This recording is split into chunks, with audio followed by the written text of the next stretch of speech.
Welcome to episode 2 of TJK Talks. Today I actually have my hosts, Trevor and Kent. Today we're going to be going over the week 1 recap and looking at week 2 as well. We had a lot of interesting games in week 1. We had 3 top 10 matchups, one of them on Sunday because there was no NFL on Sunday, so we had something to watch, which was nice. Which was honestly my favorite week 1 game if I'm being unbiased. My favorite week 1 game if I'm being unbiased. I'm an Ohio State fan, so I like that a lot. But the Notre Dame-Miami game was very, very interesting. And I think that Miami not only is going to win the ACC this year, but I think they're going to at least make it to the quarterfinals. I think they could make a push into the semifinals. Dare I even say the national championship. But I don't know how I've always been a Carson Beck supporter. I'm going to stop rambling about Miami. First of all, Ohio State has jumped to the number 1 team in the country. Golf clap.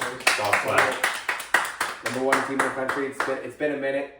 It hasn't really been a minute. We just won the national championship last year, but we were number 1. We were number 1 though. We were number one. We deserve this though. Well, we just took down number 1. Interesting game. You can say what you want about Texas's offense. None of us know anything about how good they're going to be this year. So I think Texas definitely has a great chance to be good this year, but they also have a big chance of Arch being a bust. That's the wonderful thing about week 1 college football, especially week 1 college football with 3 top 10 matchups, is you have no clue if these teams are even top 10 to begin with. That's why I think Texas, me personally, I think they're a top 15 team this year. I think they're going to make the playoffs. Their linebacker core doesn't really impress me that much from what I saw. I mean, they have a very stout defensive line. They held Ohio State to 14 points. Obviously, it was a very defensive game. A very good defensive game. Obviously, we all saw Carnell Tate have that magician touchdown catch. That was probably the best play of the game. The best play of the game. Crazy because his Julian Saint's worst throw of the game was a touchdown pass. Yeah. He felt like it seemed like he was under no pressure at all. Sure. 4 of the incompletions were drops, 3. 2 to Smith and 1 to Max Clare on that 4th down. But other than that, I think Julian Saint had a pretty solid game, especially against the number 1 team in the country. You have to keep in mind that Julian Saint, this is first week starting. First career start. Yeah, for Ohio State and against the number 1, like I said, you can call him number 1 if you want or you don't have to, but the number 1 team in the country and a very good defense, and he threw 0 interceptions and he got sacked 0 times. So that's all I'm going to say about it. But I think Julian Saint's going to be good. I'm not trying to be biased. I think he's going to be good. I don't think he's going to be a Heisman contender, at least this year. We'll talk about that next year. But Ohio State game was very good. I definitely would say it was more defensive based. And Julian Saint did play well. A lot of his incompletions were drop passes, and he did show a lot of promise. I just don't know 100% yet if he's a playoff tier quarterback. And that's only because it's his first week, you know. We'll see as we go through the season. We'll really know when he plays against Penn State. Also, there's a trap game against Illinois, which is very scary right now. But we don't know how that's going to turn out for Illinois. They might lose the next 4 games. We don't know. But that's the great thing about week 1. Another thing I wanted to say is that this board right here, I like the rankings perfectly. But I will say that one team on this list proved themselves a lot more than the rest of them. And I would say that was LSU. Yeah, I was going to agree. LSU did play an amazing game. Yeah. And I think they have the best shot at winning the SEC right now, personally. I do think South Carolina is up there. I think they'll be in the championship with LSU. They are in top 10 right now, so we'll see how the season pans out for them. Especially with their quarterback.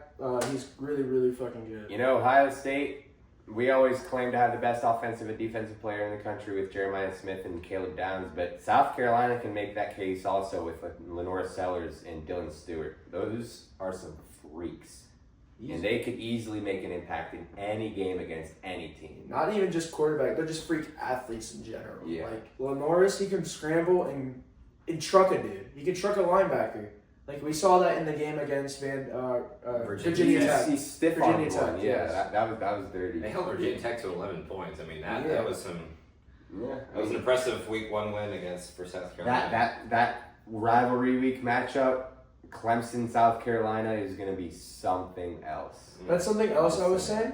I do think that Miami is going to win the ACC, and I think Carson Beck is a good quarterback, and he's in Heisman contention right now. But I don't think Carson Beck will stay in Heisman contention for very, very long. He did have a lot of talent when he was at Georgia, and he still fell short. They did have a lot of, like you were saying earlier before, they did lead the league in most drop passes. Yeah. Correct. So But you can't entirely blame that on Carson Beck. not entirely on Carson Beck, but he did have Brock Bowers. He had solid running backs and a good O line and a great defense. Great defense. Great defense, yeah. Georgia's always The had defense good is what brought them to that SEC championship last year. Another thing I wanted to mention from week 1, speaking of SEC, Alabama, number 8 originally for the preseason, they lost 31-17. They lost badly to unranked Florida State. And Florida State, we all know what happened to them last year. Imagine losing to them this year. Crazy. Yeah, no. 2-10 last year. It's crazy. 2023 undefeated regular season. 2024 2-10. And now to start week 1, they beat the number 8 team in the country. The most bipolar team in America. Now, Alabama could be 7-5, we don't know.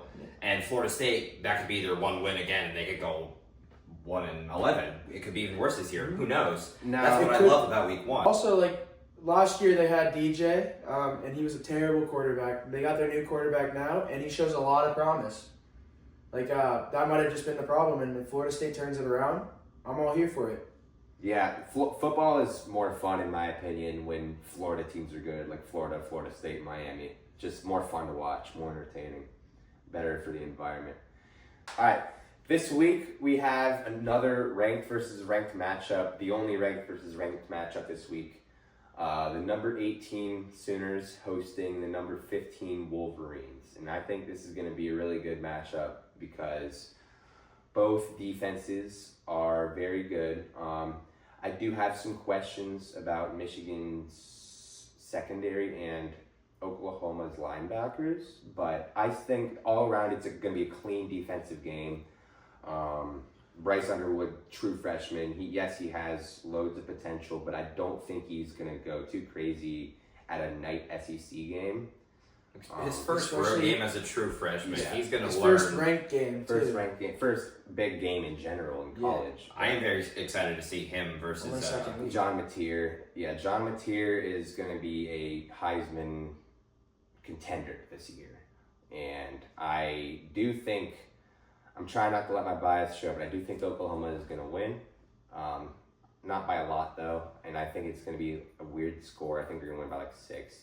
I think it's going to be something like 23-17.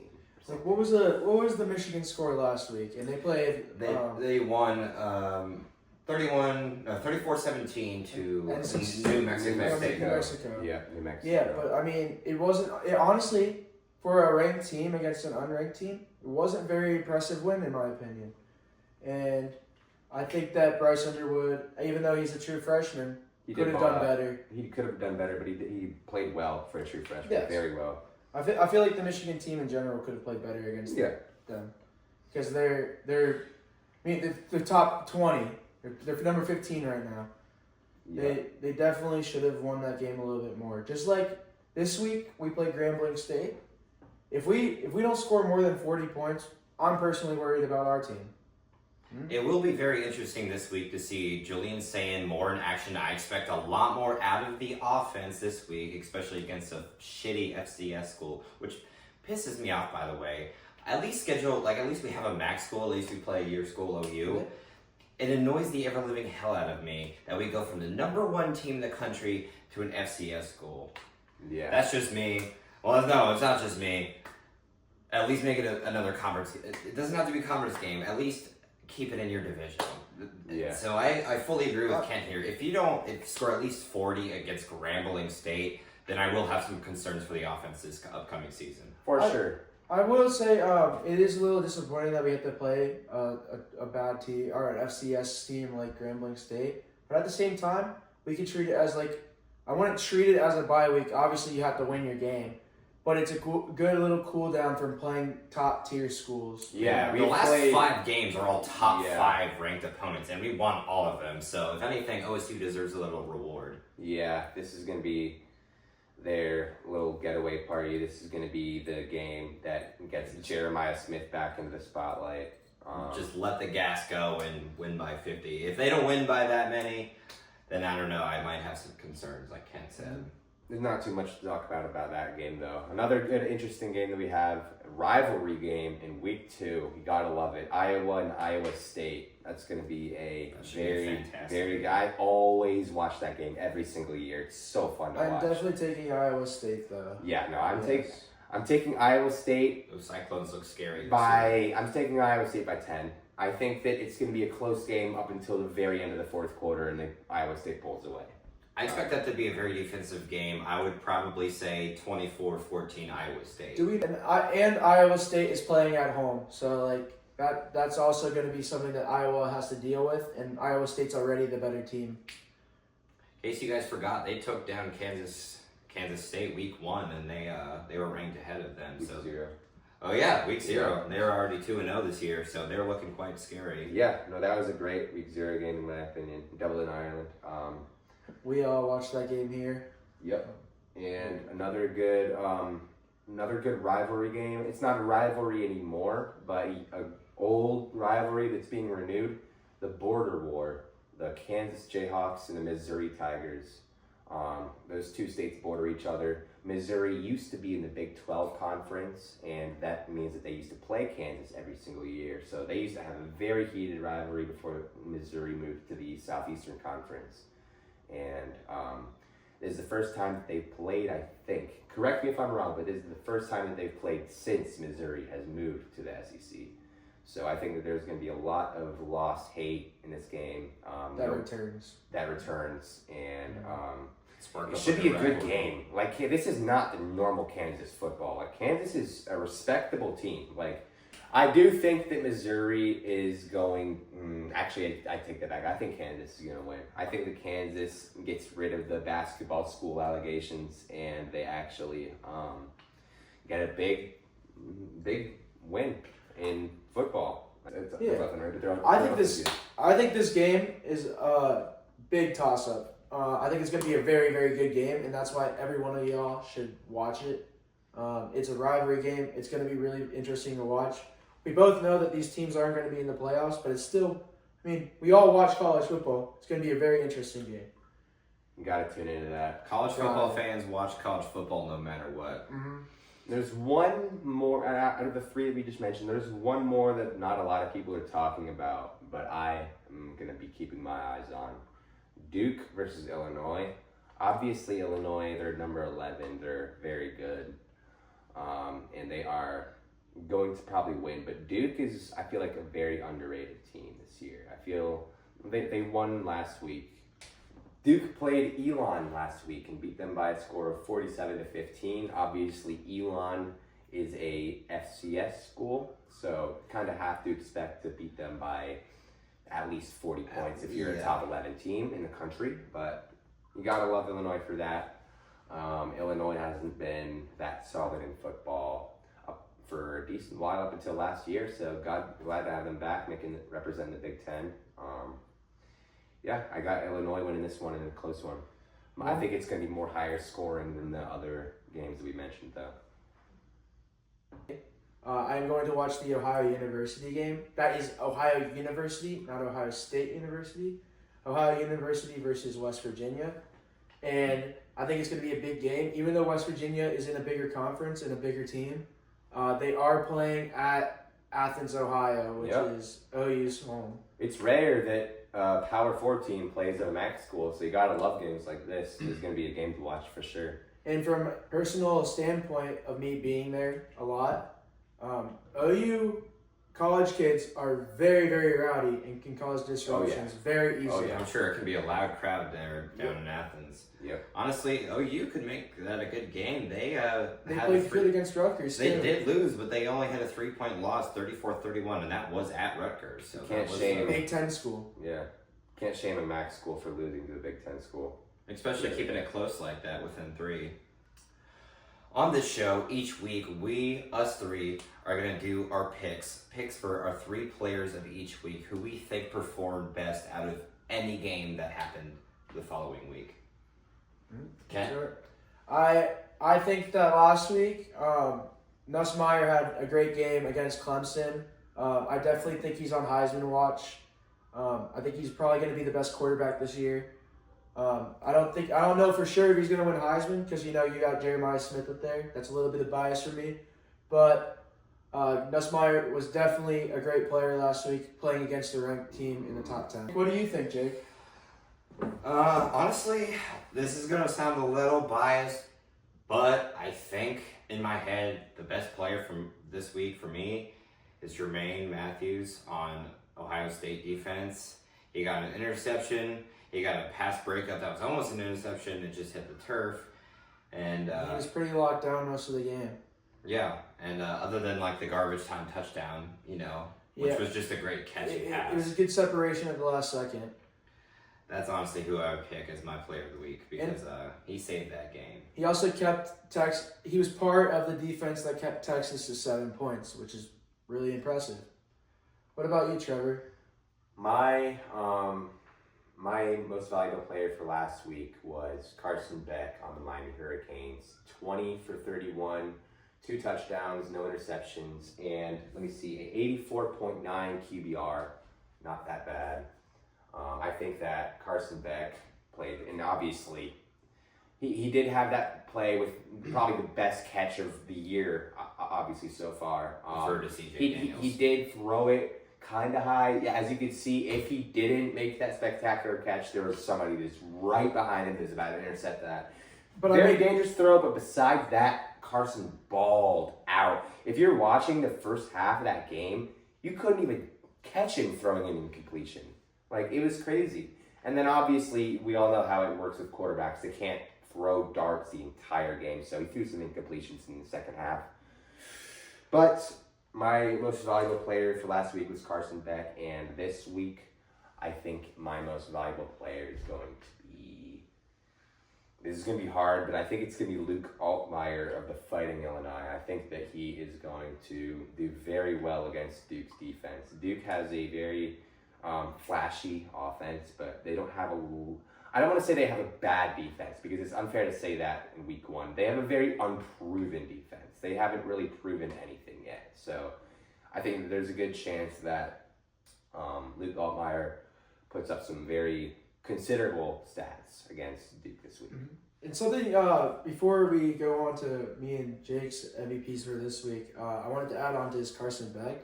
That one-handed catch, insane. I mean, it was really insane, and he's saying that it was a bad throw, but Carson Beck was getting sacked. Yeah, he was getting sacked during that throw. I don't want to say it was a bad throw, but it was a very... It was a risky throw. It was a risky throw. Risky throw. It worked out in the end, It did work out. That was an athletic, in the end, the scoreboard isn't going to look at, was it a risky throw? Was it a catch or was it not? So... It worked out. At the end of the day, on the stat sheet, it says touchdown. And then also, I want to give an honorable mention for last week. Lenore Sellers did really, really good. Oh, yeah. Balled out. He did really, really good. But for my MVP this week, I'm going to have to go, I think Justice Haynes for Michigan. I think he's going to have a pop-out game, especially because Bryce Underwood, he can't throw the ball the entire game. Justice Haynes is going to get some handoffs. And Michigan always knows how to run the ball, at least since 2020. They know how to run the ball very well. And since they're playing a ranked team... You can ask us, we're Ohio State. Yeah, if you can ask anybody, you can ask us. They know how to run the ball very well. They do. And now that they have a running back that's coming from Alabama, an SEC school, SEC is pretty big in the trenches, good in the trenches, for sure. Especially now that they're playing Oklahoma, like they're used to it. They're playing a better defense than they did last week for sure. So they're going to be running the ball a lot more, and I think Justice Haynes is going to do pretty good. My MVP for this week, speaking of the Michigan and Oklahoma game, is Mateer, Oklahoma's quarterback. They play Michigan, so it'll be a real test for him. But I think at home, night game, I think he'll the right crowd, right energy, I think he can really prove that he'll be a real good quarterback this year. Oh yeah, and he was on multiple people's Heisman pick to begin the season. So I think that if he were to be the Heisman, this would be a game. This is a game where he can prove it, and that is is exactly why he's my pick this week. Definitely. He could definitely go crazy. It's going to be a very interesting game. This Michigan-Oklahoma one. Definitely the best game next week. Oh yeah, definitely. Or this week. Game of the week This for week. sure. For sure. Yeah. You still need ranked matchup. So Unfortunately, this week is not nearly as good as week Oh, one. We yeah. got spoiled week one though, so Yeah. I'll let it slide. yeah, you got to like just sit. This is one of those weeks to just sit back. Just sit back. Not relax. as intense. Just sit back, watch Yeah. football. It gets you more excited for that week 8 coming up and everything. You know, for any team like that future game, it gets you even more hyped for it. Especially for our team when we play Illinois week 5, we play Penn State week 8. I mean, those are some hard teams.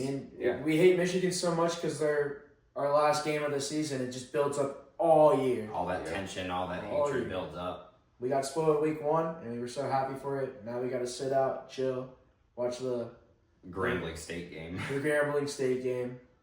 But we will be watching Michigan versus Oklahoma. Yes, we'll keep a close eye on that game for sure. All right, that's it for this week. If you have any agreements or disagreements, let us know in the comments and Comment. Subscribe.